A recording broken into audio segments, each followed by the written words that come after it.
E aí, cambada? Esse é o podcast do Rei Grifo.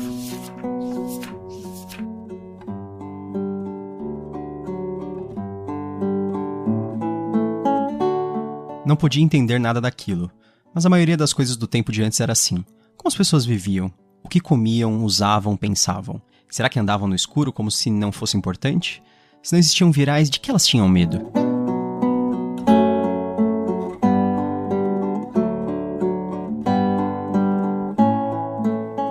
Eu sou o Gustavo Domingues, também conhecido como Rei Grifo. Eu sou a Thaís Prioli.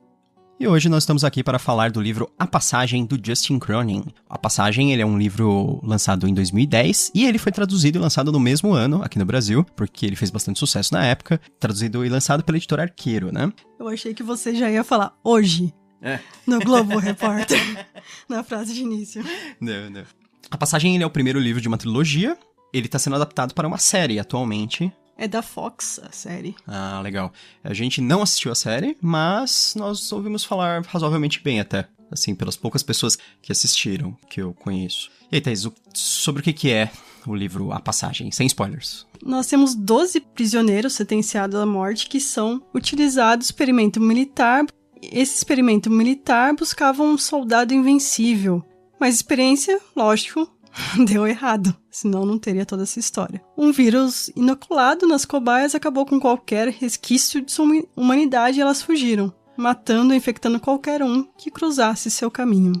E aí, Thaís, o que você achou do livro? Eu achei um livro bom, foi uma experiência interessante, eu acho que talvez um dos melhores que eu li sobre a temática vampiro. Ele tem um quê de Dan Brown, porque ele fica mudando personagens, às vezes você quer saber um pouco mais de um, ele vai pro outro, e isso faz com que você leia o livro um pouco mais rápido. É um pouco sacana, mas faz você ficar mais interessado em como vai desenrolar a história. Eu acho interessante a maneira que ele desenrola a história e algumas escolhas do autor que eu não acho que muitos livros fariam isso. E também agora eu tô ansiosa pra ver a série. E você, o que você achou? Eu gostei bastante do livro até, eu tenho umas críticas a ele, mas ele é majoritariamente positivo, eu acho. Eu gostei do personagem principal, gostei da história em geral e gostei de algumas escolhas narrativas durante o livro, que a gente vai falar mais na parte de spoilers, né? Isso. Que você até gostou também, você queria falar sobre ele. Mas uma coisa que eu tenho que falar que eu não gostei desse livro, eu acho que ele é um livro excessivamente comercial. Parece que ele foi feito com uma fórmula para que ele desse certo. Ele parece baseado em muitas coisas que já fizeram sucesso. É como se ele copiasse o estilo de escrever do Dan Brown e ele copiasse várias ideias do The Walking Dead, principalmente. Porque, quem não sabe, o livro é de 2010, The Walking Dead de 2000, o início do quadrinho. Então, em 2010, ele já estava bem avançado, a história do quadrinho. Sem falar em coisas como assim, na verdade, ele traz uma ideia muito parecida com Eu Sou a Lenda, né? Até na quantidade de gente que morre, a quantidade de gente que é infectada, sabe? 1 a cada 10, que é uma coisa mesmo... Não é só a lenda, se não me engano, era 10% das pessoas que sobreviviam ao vírus acabavam se tornando, né? E ele tem muita coisa parecida com um outro livro que saiu antes dele, que é o Noturno, do Guilherme Del Toro, e de um outro autor que eu agora me esqueci o nome. Mas eu achei mais confortável a leitura desse e a ideia em si do que... Do Noturno. Noturno eu lembro que tanto que tem continuação eu nunca li. Sim. Esse eu já coloquei na minha lista, a continuação. Só que o Noturno, a primeira... a gente vai falar mais no spoilers, porque o Noturno ele faz uma coisa que eu achei que esse livro ia fazer, e esse livro eu achei superior à escolha dele da narrativa. E ele é um livro, assim, que ele é muito fácil de ler, eu acho que essa é a parte mais legal do livro. Ele é muito agradável, você lê ele muito rápido e você quer terminar logo o livro. Ele tem 800 páginas e ele passa, assim, muito rápido, eu acho, o livro. Esse não é um livro com muita descrição, eu acho. Uhum. Pra mim é bem orgânica essa escrita E dele. acontece bastante coisa, né, assim... Acontece muita coisa, até tanto que no resumo com spoilers vai ser complicado. Meio que a parte final do livro é até meio corrida, eu acho, assim, que acontece uma quantidade de coisas muito grande num curto espaço de tempo, assim, nos últimos 200 páginas do livro. Realmente, isso me lembrou um pouco A Fúria do Assassino, da Robin Hobb, que também é um que as coisas acontecem bem rápidas no fim, né? Mas talvez seja também a mesma ideia, a ideia da jornada. Eu acho que não é essa a ideia, eu não acho que o Justin Cronin tem uma narrativa tão sagaz a esse ponto, sabe? Eu acho que, no caso, a Robin Hobb fez propositalmente e ele não. Eu acho que ele se embananou um pouco. Eu acho ele um pouco mais iniciante, talvez, nesse caso. Mas acho que é melhor a gente ir pro resumo com spoilers pra gente poder falar melhor sobre o livro. Então, vamos pros spoilers.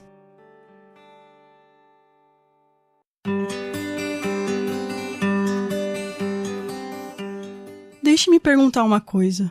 Você já parou para pensar no que os virais são? Não somente o que eles fazem, mas o que são.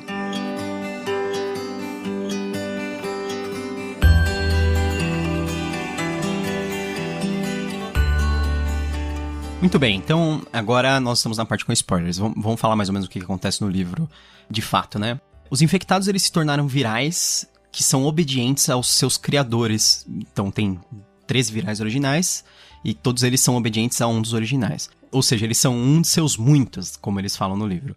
No caos que se formou, a única chance de sobrevivência para a espécie humana eram fortificações altamente protegidas contra os virais. E assim se formou a primeira colônia na Califórnia, que é um reduto a salvo dos virais, mas que ele é isolado do resto do mundo. Tanto que eles não sabem nada a respeito de outros sobreviventes, etc. Aí, 92 anos depois, que é um grande salto de tempo que tem no meio da história, uma andarilha surge às portas da colônia. Ela se chama Amy. A Amy e o Peter, que é o nosso personagem principal, que é da colônia, eles lideram um grupo que eliminam a cobaia número 1, que é o Giles Babcock, libertando seus muitos, né? E descobrindo outras colônias humanas no processo. Principalmente o Texas, né? Que é uma região que foi quase totalmente retomada pelos humanos. Talvez pela grande quantidade de armas de fogo, né? Que existe lá também. Não sei. Eu talvez por lá tem muito também prepper, que é aqueles caras que ficam se preparando pro fim do mundo, etc. Exatamente. Isso eu acho que talvez seja explorado nos outros livros, porque a gente só encontra os reminiscentes do exército... Reminiscentes não, né? Membros do exército do Texas, que aparecem na história, mas a gente não sabe como é o governo, não aparece de fato lá, né? E eles estão meio longe, né? Sim, é porque eles estão fazendo expedições, né? Sim. Eles estão entrando dentro dos Estados Unidos. O pessoal da colônia tinha costume de fazer algumas expedições, mas bem próximas, né? Mas o pessoal do Texas tá indo muito mais longe. Eles são mais destemidos. Uma coisa que eu acho legal, que eu acho que foi... Talvez tenha sido tirado do conto da Aya, não tenho certeza. É que em determinados momentos do livro, a gente vê como se fosse no extremo futuro, as pessoas estudando a história desse pós-apocalipse vampiro, dando a entender que só aconteceu nos Estados Unidos, né? Eu entendo isso também, que foi só lá, mas ninguém foi ajudar. Porque eles falam assim sobre a quarentena norte-americana, né? E aí dá a entender que seria tipo, do México, talvez até o Canadá, então, que é tudo América do Norte, né? Provavelmente, porque ia ser bem complicado fechar as fronteiras. Do Canadá com os Estados Unidos é praticamente, assim, inexistente, tirando as partes que é um lago, sabe? Que é uma fronteira física de verdade, Isso. né? Já no México é complicado, tanto que querem construir um muro lá. Sim, porque é uma fronteira bem grande. Eles teriam que ter um ponto bem pequeno pra conseguir fazer uma defesa muito eficiente. Eu até comentei com a Thaís, sei lá, tipo o canal do Panamá, assim. Uma coisa. Porque não viria pra América do Sul e grande parte da América Central, né? Porque os vampiros, eles não se movem pela água. Eles não atravessam corpos de água, assim. Eles se movem saltando. Então, assim, eles podem saltar por cima de um rio, por exemplo, mas não um trecho grande de oceano, nem nada do tipo. Acho que mesmo rios grandes, eu acho que não. Sim. Você imagina que a Amazônia, que tem uns rios bem grandes, de uma margem pra outra, né? Isso eu achei uma escolha meio estranha no livro, de dar a entender que isso só aconteceu na América do Norte, porque assim, é mais fácil você fazer com que aconteça no mundo todo, porque aí você não precisa ficar explicando sobre o resto do mundo. Mas nesse caso, quando ele mostra no futuro e dá a entender que isso só aconteceu ali na América do Norte, e o resto do mundo isolou aquele local, tanto que as pessoas discutem e falam assim, parece que eles fizeram uma quarentena, que eles bombardeiam navios que saírem de lá e etc. Aí... Eles jogam várias bombas, né? Tanto que um dos personagens principais na primeira parte, que é o Brad August, que é um agente do FBI, ele morre por conta da radiação. Né, até no futuro, na colônia, lá 93 anos depois, muita gente morre de câncer. Isso. Por causa da radiação reminiscente, né? Exatamente. Mas aí, o que eu acho estranho é, eles cortam totalmente o contato com os Estados Unidos. Então, tipo, os caras... comunicação até. Eles não conseguem achar canal de rádio. Tipo, como assim? Qualquer pessoa que tiver um rádio amador, ele emite ondas. E ele capta ondas. Então quer dizer que o resto do mundo teria proibido o rádio amador pra todo mundo? Só ou eles teriam feito um bloqueio de bizarro? sinal. Pra quê? O bloqueio, sabe? Tipo, não, a pessoa não pode conversar com eles, porque senão a pessoa vai querer resgatar O problema a gente viu logo no início do livro o quão poderoso psicologicamente esses vampiros são. Eu tô falando vampiros aqui, sinceramente, eu quero que se dane o termo virais. É meio ridículo essa parte, Eu né? odeio isso. É igual o The Walking Dead não chamar de zumbis. Uhum. Se acontecer hoje em dia, todo mundo vai chamar de vampiro e zumbi. Uhum. Grande coisa. Uhum. Então, assim, a gente vê o quão forte eles são psicologicamente. Não, psicologicamente você quer sentir... Você diz o poder deles dominarem os outros? Isso. É que psicologicamente parece só que eles são muito resilientes. Tem inteligência emocional. Tem. Então, ótimos... Ó, você pode contratar vampiros, que eles são ótimos. Não, é que eles têm uns poderes psíquicos de dominação, né? Parece um Ventru. É. Tanto que tem uma hora que tem um cara que é um familiar, eles falam, né? Que é um cara que ele não foi transformado em vampiro, mas ele serve fielmente ao Babcock. Então eu acho que é esse o medo deles. Ou não, simplesmente é... ok, nós não estamos nem aí pra vocês. Eu acho que é um risco muito grande pro resto do mundo ainda pra eles não intervirem, mesmo assim, sabe? Sim. Porque... Beleza, assim, alguns anos, vamos por até uma década ou duas, pra estudar a situação, tendo os recursos de fora, beleza. Mas os caras ficarem... não, vamos fingir que eles não existem por um século. É estranho essa escolha. E vamos ficar mantendo ativamente um bloqueio de tudo por um século. O bloqueio que existe, se existe, é pra fora dali. Porque internamente eles conseguem pegar sinal de rádio, de um monte de coisa, né? Tanto que é por isso que eles veem um aviso pra, caso vocês encontrem a garota, tragam-a até mim. Que é justamente do cientista que começou com todo esse projeto, que chama Projeto Noé. Eu acho estranho que é muito conveniente que as pessoas que descobriram o vírus eram um monte de gente que tinha câncer. E aí as pessoas elas ficam super saudáveis, rejuvenescem, só que o câncer também é acelerado. Se eu não me engano, elas estão fazendo uma viagem, aquelas viagens do tipo, a pessoa sabe que vai morrer. Aí elas vão viajar pra um lugar isolado. Elas vão pro Amazonas. Mas é no Peru. Na Bolívia. Aquilo era um vírus que fazia... Os caras viraram vampiros, mas se eles descobrissem um novo ebola, alguma coisa assim, sabe? Isso é engraçado por conta das origens dos vampiros, né? Que existem várias lendas dos vampiros por aí. E uma delas tem origem como contágio da tuberculose. Interessante. Que aí muitas vezes elas falavam de vampirismo, né? Porque a tuberculose a pessoa tosse e começa a tossir sangue, né? Então algumas doenças de contágio as pessoas ligavam a isso. Decomposição de corpos, porque a gente sabe que a decomposição, ela depende do solo da pessoa, do que ela comeu, bebeu durante a vida dela. Igual a gente sabe que hoje em dia uma pessoa que toma muito remédio se decompõe muito mais lentamente. Então as pessoas abriam antigamente o túmulo e viam uma pessoa assim, quase sem decomposição. O que é isso? Eles não sabem explicar, né? Tinha pessoas que eram enterradas, mas não tinham morrido, porque tinha alguma coisa, uma condição que ficava com tão pouco batimento cardíaco ou sinais vitais, as pessoas achavam que estava morta. Tanto que, por isso, começou a ter velórios. Pra você fazer uma vigília pra ver se a pessoa realmente tá morta. São várias origens do vampiro e uma que eu gosto, que é explorada também no filme Extermínio, é a raiva. Mas o extermínio é mais análogo a zumbis, não seria? Mas é meio que vampiro, porque não é aquela... zumbi. Porque nesse aqui eles falam, tipo, criaturas da noite, né? Eles são sensíveis à luz, né? Sim. Eles não são destruídos imediatamente com a luz, eles conseguem... Eles só ficam lentos. Não, e eles começam a queimar aos poucos, mas eles queimam muito lentamente, né? Eles falam. Tanto que dá pra fazer, tipo, protetor solar e chapéu pra alguns zumbis. A Amy mesmo, ela fica incomodada no sol, né? E ela começa a se queimar. Mas é que nem, sei lá, imagina uma pessoa super branca ficar exposta no sol, assim. E começar a se queimar.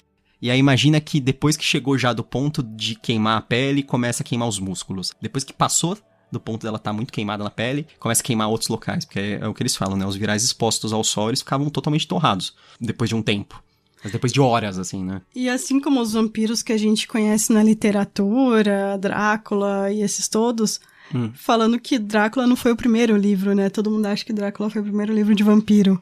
É que Drácula foi o mais famoso, difundido, o primeiro, né? Mas o primeiro foi o The Vampire, do John Polidori, de 1819. Não, mas ele é o primeiro com um vampiro com uma aparência mais humana, né? Isso, exatamente. Uma história mais desse...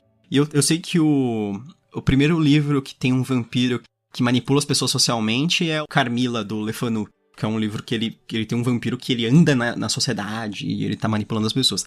Nesse livro, não, os bestiais, apesar deles manipularem mentalmente as pessoas, eles são mais bestiais mesmo, né? Eles são mais, assim, tipo, animais, assim, querendo devorar as pessoas. Mas talvez, será que não é por conta da origem deles? Então, isso é interessante. Eu acho que é uma coisa pra gente explorar na conversa, que é pelo fato deles terem usado assassinos pra fazer super soldados, que parece uma coisa bem idiota. Por que você não usa, sei lá, pessoas com doenças terminais, por exemplo, pra testar? Porque no caso do câncer, ok, o câncer, eles descobriram que o vírus fazia o câncer se acelerar e aí o câncer acabava matando as pessoas.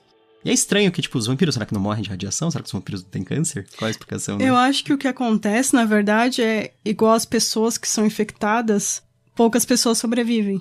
E o câncer é a mesma coisa, tanto que... Não, eles falam que todo mundo que for mordido e sobrevive, vira vampiro. Na verdade... Mas eu acho que lá do câncer também teve umas pessoas que sobreviveram. Não, e conseguiram voltar. Então, mas eles falam que eles duraram um pouco mais só. Sim, mas talvez eles estavam mais debilitados e não conseguiram aguentar. Uma pessoa no estágio inicial, talvez... Aguentasse mais? É. Eu não sei. Eu acho uma explicação estranha, no fim das contas, isso aí. Porque é como se o vírus, ele ampliasse o crescimento celular do seu corpo. Então, uma pessoa saudável, uma pessoa que não tivesse câncer já, ela se regeneraria eternamente, né? Ficaria sempre jovem, né? Tanto que agora eu posso estar falando algum spoiler do segundo, mas o nome do segundo é os 12. Que eles vão atrás, provavelmente, dos outros 12, porque são 13 cobaias, né? Tá, mas a gente vê pelo nome das cobaias que eles são 12 só. São 13. Tem o 0. Então, e quem é o 0? Eles falam no livro. É um cara que não aparece na documentação. Que foi que estava nesse grupo. Quem? Da Bolívia. Ah, é ele? Eu acredito que sim. Que é o tal do Jennings. Jennings, não. Como que é o nome dele? Fanning. Fanning, isso. Que até tem a... Isso é uma outra parte que eu acho bem interessante da primeira parte do livro, que é a troca de e-mails entre o pessoal que tá na Bolívia. Quando eles começaram com isso, eu achei que o livro ele ia ter um negócio meio... Drácula. O Drácula, pra quem não sabe, ele é um livro epistolar. Epistolar significa que ele usa cartas e gravações de personagens, como se os personagens estivessem usando um gravador pra narrar o que tá acontecendo. Principalmente cartas, que eu acho um formato muito mais legal. E essa ideia de contar todo um livro através de e-mails, por exemplo, ou uma troca de mensagens, etc., seria uma ideia epistolar. Eu falei assim, nossa, será que eles vão fazer tudo isso? Porque é meio cansativo, mas ele não faz, ele muda. Só que ele muda, sim. na verdade, várias vezes. Diversas vezes. Aquela documentação, quando ele põe no futuro, seria meio que um modo epistolar também, porque é como se ele estivesse mostrando um relatório, né? É pra você saber o que aconteceu. E o do passado, pra você saber, foi daqui que teve a origem de tudo. E até, eu não lembro direito, mas eu acho que teve a origem de um morcego também. Eles falam que eles foram infectados por morcegos, né, na verdade. Então, se você cruzar com um morcego, ou você vira Batman ou vampiros. Mas o Batman não foi mordido, ele só tem medo. Então. Um negócio interessante. A Amy, eles dão a entender que ela tem uma coisa especial antes dela ser infectada ainda com o vírus. Isso. Qual é a dela? Que é aquela história dos animais, lembra? Que ela vai no zoológico. Não sei. E porque assim, apesar dele dar uma mãozinha de tinta científica na história, no fim das contas fica com uma cara de místico pra mim. Fica com uma cara de que é uma coisa assim, que eles estão tentando explicar uma coisa mística. Porque a maneira como as coisas funcionam parece muito esdrúxula, sabe? E inclusive essa parte da Amy, dela ter meio que poderes paranormais antes de ser infectada com um vírus vampírico. E um negócio que eu acho relacionado a ela, que é um chute no saco no fim da história, que eu acho, chute no saco é assim, eu acho muito incômodo, é tipo uma babaquice só pra ser uma surpresa, sabe? É o momento que eles decidem que eles vão se infectar com um vírus vampírico pra que eles consigam lutar com os outros vampiros, pra que eles sejam essa nova raça de vampiros que a MR, a Alicia se tornou. Então eles decidem que eles vão se infectar com essa mesmo linhagem de vírus, que tornam eles mais humanos, principalmente, né? Só dá algumas vantagens. E aí a Amy vai lá e queima os vírus que ficaram guardados um tempão. Tipo, que um cara tinha deixado preparado lá, justamente para as pessoas usarem. E que a irmã lá, a Lacey, ficou guardando pra eles. E falando assim, o sangue dela é a chave. Sabe, tipo, eles usam pra salvar a Alicia, porque ela tava à beira da morte. Aí depois eles decidem em grupo que eles vão utilizar. E ela ignora essa decisão em grupo, essa decisão democrática que os caras tinham votado pra fazer, porque eles estavam, tipo, levando a sério isso, não foi um negócio impulsivo. E ela, tipo, joga no fogo e, sabe, eu achei muito babaca esse momento, assim, muito... Uma coisa que eu acho é que a Amy, ela tem como se fosse um sexto sentido. Não que ela vê pessoas mortas, mas ela consegue compreender melhor a situação e também fazer escolhas melhores. Eu acho que é isso que dá a entender, pelo menos, o que ela é especial. Mas seria o quê? Uma premonição? Seria, tipo, ela vê no futuro o que vai acontecer se eles fizessem aquilo? A Alicia não muda mentalmente depois que ela é infectada. Eles já tinham tido esse exemplo. Eles já tinham visto a Amy e já tinham visto a Alicia. Eles não tinham medo de que haveria uma mutação a mais ou alguma coisa assim que ia deixar eles malucos, nem nada do tipo, Eu acho sabe? que o medo maior é, será que as pessoas iriam sobreviver a isso? Sim. Porque nem todo mundo que é infectado sobrevive. Agora que você falou dos livros, eu cheguei à conclusão que eu acho que o último livro é sobre o Fanning. Quer apostar quanto? Que o próximo é sobre os outros... Tipo, eu não li, eu tô tirando, assim, essa ideia agora da cartola. Eu não li nem os resumos, nem os, como chama, os sumários, assim, dos próximos. Eu acho que o próximo são sobre os outros condenados, e eu acho que provavelmente o último é sobre o Fanning, que é o cara que é a cobaia zero. E em relação aos condenados, tem um condenado, que é o Anthony Carter, que é o último, que é o que é mais explorado da história, que é uma pessoa que, no fim das contas, não cometeu o crime. Foi meio que um acidente o crime dele, né? Ele era um morador de rua, uma mulher ajudou ele, e ele foi limpar a casa da mulher, um mal-entendido ocorreu, e a mulher meio que queria se matar mesmo. Deixa bem claro isso. E ele leva a culpa pra que não achem que a mulher se suicidou.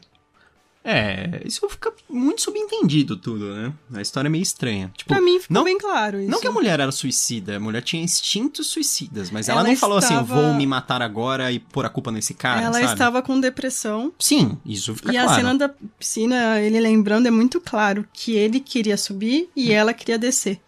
Ele fala que ela ficava puxando ele. Isso. Mas é que tem uma cena também que ele fala que ele só queria que ela ficasse quieta, ele só queria que ela ficasse quieta. E aí parece que ele tava meio que segurando ela na piscina. Então, eu acredito que não. Que ele fala. Ele fala assim. Sim. Ele falou assim, eu só queria que ela ficasse quieta, eu só queria que ela ficasse quieta. Mas isso é só uma desculpa pra eles terem meio que se jogado na piscina? Ou pra... inicialmente? Ou dele ter segurado ela pra ela se afogar, sabe? Pode ter sido sem intenção, assim. Não quero dizer que o cara é um assassino maluco. Só tô falando assim que... Não era a intenção dele isso que aconteceu. Sim. Foi uma coisa que ocorreu. E ele é diferente dos outros. Tanto que a Lacey, ela é meio que quase destroçada, né? Logo no início do livro, quando o Hugas tá correndo com a Amy e tal. Quando eles conseguem encontrar a Lacey, ela conta que o Carter que ajudou ela. Sim. A minha dúvida é, e o Carter? Acho que ele vai ser explorado agora nas próximas histórias. Será que eles dão um backstory grande pra um personagem que não vai ter desenvolvimento, né, nesse livro. Sim. Será que ele é igual ao Babcock, que ele também é mal, vamos dizer assim? Acho que não. Acho que porque o Babcock, ele dá a entender que o Babcock, ele é perturbado mesmo. Isso ele trouxe do lado humano dele, sabe? Tanto que as pessoas têm o mesmo sonho. E eu achei engraçado eles usarem essa escolha, parece tirado do Vampiro à Máscara. Eu não sei se você se lembra. Os 12 cobaias? 13, né, na verdade. 13. E que eles meio que, eles funcionam como gerações. Então, tipo, o vampiro criador, ele acaba tendo um poder de influência sobre os vampiros da linhagem. Isso. E, tipo, os vampiros da linhagem têm um poder de influência sobre os familiares, né? Nas histórias, em geral, a gente conhece como os ghouls, né? Ou os carniçais. Os carniçais, a gente chama. Ao contrário do Vampiro à Máscara, em que quando o seu vampiro criador morre, não acontece nada com você. E nesse você meio que some. É bizarro. Tipo, eles se matam, né? Eles fazem um negócio assim, né? Não, a Amy meio que ajuda eles a meio que passar pra outra vida. Sei, se libertarem. A passagem é tipo espírita, né? A passagem, O segundo chama Nosso Lar. Não. Não, esse é o terceiro. Cidade dos Espelhos. Porque eu acho ridículo eles chamarem os personagens assim, tipo, os Drax, os Virais. Os Drax só pra não falar vampiro, né? Os Drax é por conta do Drácula, né? Que eles ficavam assistindo o filme do Drácula. E como você usou como exemplo, que no The Walking Dead, tanto no quadrinho como no filme, cada vez que eles encontram um grupo novo de sobreviventes, eles chamam os zumbis de alguma coisa diferente, né? Então. Ninguém chama de zumbi. São os andarilhos. São os mordedores. São os, sabe, qualquer coisa. O máximo você vai trocar de língua. Em inglês é zombie, em português é zumbi. Então. Não tem muita diferença. Tipo, os caras ignoram totalmente a existência de zumbis, assim, como uma coisa cultural, né? E vampiros também aqui. Por que os caras... E se fosse lobisomem, ia chamar de como? Cachorrões. Os cachorrões vieram e nos perseguiram. Não tem um apocalipse lobisomem, né? Vou criar a história do apocalipse lobisomem. Mas não ia sobreviver ninguém, é muito difícil. Já pensou? Lobisomem, os bichos correm de dia, é muito mais forte, né? Já pensou? Parece que ele tira, tipo, ideias de vários lugares, né? A gente tá falando ali Vampiro à Máscara, O Drácula mesmo, essa coisa epistolar que você comentou. Então, uma coisa que eu acho sem graça é que, assim, ele pega umas fortes ideias do Eu Sou a Lenda, só que ele tira a parte mais importante do Eu Sou a Lenda, que é o final.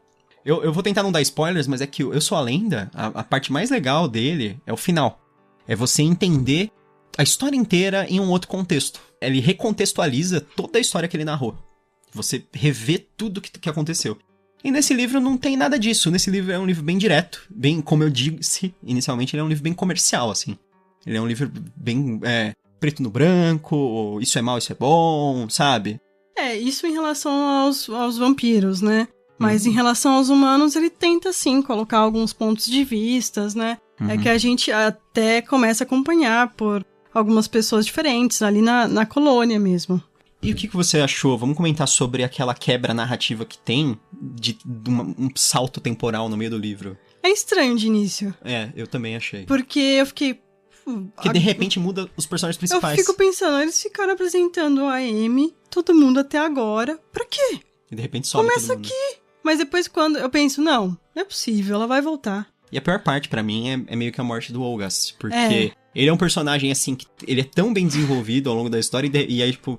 Pra morrer com o terceiro livro. Você achou que ele ia ficar com superpoder com a radiação, né? Não sei, ele ia virar o homem vampiro radiativo. Não é isso que acontece. E aí no fim, eu tive a impressão que ele ia reaparecer. Eu também achei, por um momento. E aí é meio que a Amy vendo ele só, assim, né? Eu fiquei achando meio estranho, mas eu fiquei pensando, a Amy vai aparecer, porque se isso são vampiros, tava meio claro que era vampiro. Vampiro não morre assim. Uma coisa que eu achei interessante, você pensando assim, isso teve referências do Vampiro à Máscara, que teve referências de livros da Anne Rice, de outros vários. Sim. Os clãs dos vampiros do Vampiro à Máscara, cada um é baseado em algum vampiro clássico. Eles são diferentes. E na entrevista com o vampiro, você tem uma personagem que é criança. Sim. E ela não envelhece nada, né? A Amy envelhece. Verdade, eu pensei nisso Aos também. poucos, mas envelhece. Muito lentamente, porque ela começa com 6 anos, e aí em 93 anos ela e aí ela envelhece 10 ao longo de 90. Então, parece que ela tem 16, 17, mais ou menos. Só que ela tem, sei lá, mais de 100, né, na verdade. A parte que os vampiros também, eles têm a mesma fraqueza, o mesmo ponto de fraqueza, na verdade, né? O do peito? Isso. Eles falam que eles são quase indestrutíveis em qualquer outro ponto da pele, mas eles têm um retângulo de pele no peito que eles são facilmente penetráveis e aí você atinge o coração deles. E aí, tipo, por isso que teria a estaca. E também tem uma parte quando eles encontram os caras do Texas, que os caras usam alho. E assim, eles não falam se é efetivo ou não, mas tipo, se os caras usam e levam a sério, deve ser, de alguma forma. É bizarro. Porque os caras são tão combativos contra vampiros o tempo todo e eles usam alho pra defender o acampamento, lembra? Faz sentido, porque alho é uma coisa que cheira forte pra caramba. Eu não ia querer chegar perto de um lugar cheirando alho, porque eu ia ficar durante meses com aquele cheiro. Então. Na verdade, se os vampiros comem as pessoas, você tem que passar pimenta. Você passa pimenta no pescoço, tipo aquela ghost pepper, você passa no pescoço, depois você vê o vampiro, ele te morde, aí você, nos seus últimos suspiros, você fica rindo enquanto ele se fode, assim, ele fica babando, assim, porque ele tá morrendo por causa da queimação na garganta, e aí você dá seu último golpe ali, morrendo, mas você fica rindo dele. O problema é que você morre rindo do vampiro. Mas, assim, eu fiquei mais interessado, assim, por essa construção de mundo, no fim das contas, que eu sou muito interessado por world building em geral, né? Do processo de você criar todo o universo, o que acontece após a queda da sociedade, sabe? Digamos assim, como as pessoas se reorganizam. Porque a história da colônia eu acho bem interessante porque eles refundam toda a cultura deles em volta dos virais, né? E eles perdem muita coisa nesse meio tempo. Tanto que, assim, coisas básicas pra gente, eles acabam perdendo a tecnologia de como fazer isso. Bateria, eles não sabem como desenvolver. Eles conseguem, no máximo, reparar, mas eles não conseguem criar novas, né? Novas fontes de bateria. Tanto que o maior medo deles em poucos meses eles sabem que a luz, que é o que protege eles à noite, vai se extinguir, porque eles não vão ter bateria o suficiente pra isso. E isso eu acho muito interessante, né? É um pouco da ideia também da fundação do Asimov, isso. É que é baseado na ideia de quando... da gente do Império Romano caindo, né? Quando a gente tinha várias tecnologias de trabalhar com pedra mesmo, que até hoje a gente não consegue. As pessoas não conseguem porque elas descobriram substitutos, né? na verdade. Sim, com certeza. Aí você faz de uma outra maneira, então você não fica eternamente estudando como é que eles faziam, porque provavelmente era algum método muito difícil. Mas eu acho muito interessante essa parte, que o Michael, que é um dos engenheiros da colônia, né? Que ele fica desvendando algumas coisas, de como isso é feito. Isso é ele legal. acha o diário do avô dele, se não me engano, do pai dele. Eu gosto muito da Alicia, do Michael e do Peter, e dos personagens, e da Sarah. A Sarah. Eu gosto bastante até da maior parte dos personagens. Eu acho que eles são até razoavelmente distintos, assim. Sim. Têm interesses diferentes, opiniões diferentes. E eu fiquei com muito medo que o autor fizesse um triângulo amoroso. Entre Peter, Alicia e a Sarah. Ah, tá. Porque a Sarah gosta do Peter. E eu fiquei contente, porque a Sarah, no fim das contas, ela acaba se interessando por uma outra pessoa da colônia e pronto. Sim, e fica com ele até o fim. E a Amy, pra mim, dá a entender que ela não vai se interessar por ele. Ela é uma pessoa que não precisa disso. Então... Ela já viveu 90 anos sozinha, praticamente, né? Ela não quer o amor dessa maneira, né? Sim. Eu achei isso interessante, porque muitos autores ali iam fazer vários triângulozinhos e isso não é legal. Uma parte que eu fiquei meio assim, que falam do pai do Peter. O pai do Peter, ele foi um grande homem pra colônia, né? Que fez as cavalgadas, que eles chamam. Que é explorar, realmente. Mas eles usavam cavalos pra explorar, por isso as cavalgadas. E ele tinha um grupo de pessoas que ia com ele. Então, que os caras falam que o melhor amigo dele, na verdade, era o... Eles acham que ele tinha, tipo, uma relação amorosa com o cara? Então, eu acho isso. Porque a partir do momento que esse amigo morre, ele muda totalmente. Ele entra em depressão profunda, né? E ele sempre queria fazer cavalgadas, ficar longe da esposa e viajar com o cara, né? É um pouco Brokeback Mountain isso, né? Então, pode ser isso? Pode. Pode ser que ele ficou triste pela morte do amigo também apenas? Pode também. E ele ficou triste porque não eram feitas mais cavalgadas. Mas eu achei que talvez tenha um fundo aí de história também. É uma indicação, assim, que é interessante. Faz sentido. E uma outra coisa que eu acho que você comenta comigo é como a vida de uma pessoa pode, por muito tempo, ele achar uma coisa e, na verdade, é outra por conta de uma vírgula. Da história da mãe da frase Peter. Da mãe do Peter, Porque a mãe do Peter fala, cuide do seu irmão, Peter. Ele é fraco. Ou seja, ela tá falando pra ele cuidar do Theo, que é o irmão dele, porque o Theo é fraco. Não é que ele é fraco, ele não é forte como você. Isso. Porque todo mundo relacionava o Peter à mãe e o Theo ao pai. E o pai era o explorador, isso. Né? O cara destemido. Mas, na verdade, não. A mãe sabia que o Peter era mais forte. Na verdade, o Peter, né? Inicialmente, ele achava que ela estava delirando e achando que ele era o Theo. E ele achava que ela estava falando, cuide do seu irmão Peter. Ele não é forte como você. Então ele achou que ela estava achando que ele era o Theo, falando pra ele cuidar dele mesmo, né? Só que na verdade ela tava falando, cuide do seu irmão, Peter. Falando pra ele, cuidar do Theo. E é o que acontece, né? Porque o Theo, apesar de ser aquele cara que parece que ele é todo resoluto, ele é um cara meio... Ele tá interessado só na vida dele, né? Ele é uma pessoa que pra decisões maiores não é o mais indicado. Ele é um pouco indeciso. Ele gosta de dividir a resolução, mas ao mesmo tempo tem algumas Faz pontos com que ele seja... em que ele precisa decidir na hora, que ele não pode fazer uma votação. Eles ficam empacados em algum momento por causa da indecisão dele, dele querer que seja um negócio mais... democrático, né, e etc. Tem momento pra isso e tem momento que não é pra isso. Por isso que é bom sempre ter meio que um líder no grupo quando você tá numa expedição dessa maneira, né? Alguém que fala, vamos fazer isso, e todo mundo faz. Isso é importante. Nossa, a parte que eu acho chata do livro é quando no final do livro tá acontecendo um monte de coisa importante e eles ficam alternando com a história do filho do Theo e da Balsame nascendo. Eu acho interessante, mas assim, meio desnecessário. Parece que é só um artifício pra deixar o livro mais longo e pra você ficar interessado na outra parte. Pra você, não, continua lendo que daqui a pouco eu vou continuar aquela história lá, sabe? E mata um cachorro, que você não gostou nem um pouco, e mata um né? cachorro, né? Que sempre é uma sacanagem. Sempre. E ele joga vários mistériozinhos, assim, pra não resolver. Tipo, aquela história que eles encontram um sobrevivente, lembra? Que ele encontra, tipo, comida. Como se alguém tivesse... Não, mas ele ataca eles. O sobrevivente não, quem ataca eles é o... Mas será que não era o sobrevivente? Não, que depois virou? Não, é o vampiro. Pode ser. Não, ele dá a entender que ele é salvo até pelo cara. Tem um momento, assim, que o vampiro é meio que distraído, mas aí dá tempo bastante de aparecer a Balsame armada, sabe? Uhum.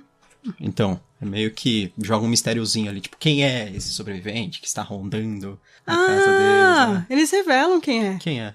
É o ex-marido da Balsame. Ah, não, ele é o vampiro. O vampiro que matou o cachorro e tava atrás dele é o ex-marido da Malsami.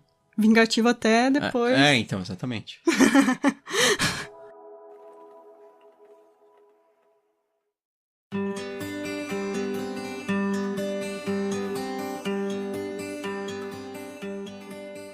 E você recomenda? Eu recomendo, com certeza. Eu acho que se você é fã de livros pós-apocalípticos, eu acho uma boa. É uma coisa assim, uma variação. Se você gostou de Eu Sou a Lenda, eu acho legal. Eu, pessoalmente, acho Eu Sou a Lenda melhor, apesar de ser muito mais curto. Eu Sou a Lenda é uma novela, né? Esse livro, ele é um livraço, assim, é 800 páginas. Livraço no sentido de tamanho mesmo. E é um bom livro também. Ele tem uma linha bem diferente de exploração da história, mas com um conceito parecido, básico, né? Ele só vai ter um enredo bem diferentão. Mas o world building é parecido. Eu acho que se você gosta de histórias de vampiros em geral, eu acho interessante também. Principalmente porque ele dá um quê meio místico em alguns momentos pros vampiros. Que normalmente histórias de vampiros sempre são místicas, né? É uma coisa bem moderna você utilizar como uma coisa científica. Eu acho que se você gosta de pós-apocalipse zumbi também, eu acho legal. É como se ele tivesse um universo destruído pelos zumbis, só que são uma criatura, na verdade, mais perigosa, né, do que os zumbis. Que eles são zumbis do extermínio. Não, mas eles são a prova de balas. É. Eles são a prova de balas e eles pulam muito longe, sabe? Prédios quase não conseguem te defender, né? Só se forem fechados totalmente. E eles têm super força, né? Eles conseguem... portas blindadas ainda também mal seguram eles, né? Eles precisam de um certo esforço, mas uma hora eles conseguem quebrar a passagem até você. A passagem. Mas eu acho legal, eu acho um bom livro, assim, no fim das contas. Eu achei um pouco longo demais. Me deram muito hype, muita gente falou que o livro era, nossa, o melhor livro do mundo. Ele não explodiu minha cabeça. Talvez seja a expectativa que você foi também, em relação a ele. Isso é sempre complicado. Eu sempre, quando eu começo a pegar muita referência a outras obras no livro, ele não tá piscando e falando, entendeu aqui a referência que eu fiz? Ele não tá fazendo uma referência, ele tá meio que pegando uma ideia mesmo de outra pessoa. Não tô falando que é um plágio, porque a história ele criou ele. Mas ele pega várias ideias que ele acha legal e faz meio com uma coxa de retalhos ali, né? Então eu acho, assim, o produto final é bom, só que eu acho que ele podia ter sido mais criativo. Ter umas ideias próprias, ao invés de ficar pegando boas ideias de outras pessoas. E você? Você recomenda? Eu recomendo. Eu acho que se você gosta de Mad Max, Vampiro à Máscara, The Walking Dead... é uma combinação, vamos dizer, dos três. Você tem falta de alimentos. Eu gosto desses três. Você tem falta de alimentos, você tem falta de gasolina. Sim. Tem os vampiros. Falta de munição. De munição. Tem pessoas fazendo mal para outras pessoas, que lembra um pouco The Walking Dead, Mad Max. Então eu acho isso interessante. Isso é uma coisa legal, assim, que ele não fica só nos vampiros como ameaça, ele também mostra, tipo, outros humanos como ameaça. Isso é importante, eu acho, nos cenários pós-apocalípticos. Sempre vão ter humanos diferentes que vão discordar e você vai acabar vendo o outro lado como vilão e o outro lado pode ser que veja você como vilão. Sim. Então, se existir dois humanos, pode existir isso. Isso foi uma coisa que eu gostei, mas eu não tinha pensado, assim, exatamente nisso. Ainda bem que você falou, senão... Mas realmente é uma obra que se baseia muito em outras. Mas se você gosta dessas obras, provavelmente você vai gostar desse livro. Porque os personagens em si, aqui que é onde ele foi criativo, são interessantes. Sim, eu gosto no geral. Tanto né? que você falou assim, eu gostava de todos os personagens. Sim, quase tudo. Vai ter um outro que você não vai gostar porque é proposital também. Sim. Você não gostar. Mas tem algumas coisas que ficam... será que foi isso mesmo? Será que foi aquilo? Então, isso realmente é a criatividade do autor. Escritor. Essa parte. Espero que vocês tenham gostado desse episódio. Se você gostou, não se esqueça de assinar o podcast. Você consegue encontrar o nosso podcast em todas as plataformas de podcast, até o Deezer. Até o Deezer. Se você não encontra, nos avise que a gente tenta. O Deezer foi uma luta, mas foi porque alguém falou pra gente, a gente foi atrás e conseguiu colocar. A gente brigou no Instagram, no Twitter, no Facebook, em todos os lugares. Inclusive por e-mail. Exatamente. Não esqueça de nos acompanhar no Facebook, dar uma olhada no canal no YouTube. Estamos em site novo. Isso, estamos em site novo. Nosso novo endereço é o reigrifo.com. Tem as resenhas antigas também. Sim, e também não esqueça de ver o canal do YouTube, que é onde eu faço as resenhas em vídeo. Então até a próxima. Tchau, tchau. Até mais. E bem-vindos ao Canavial.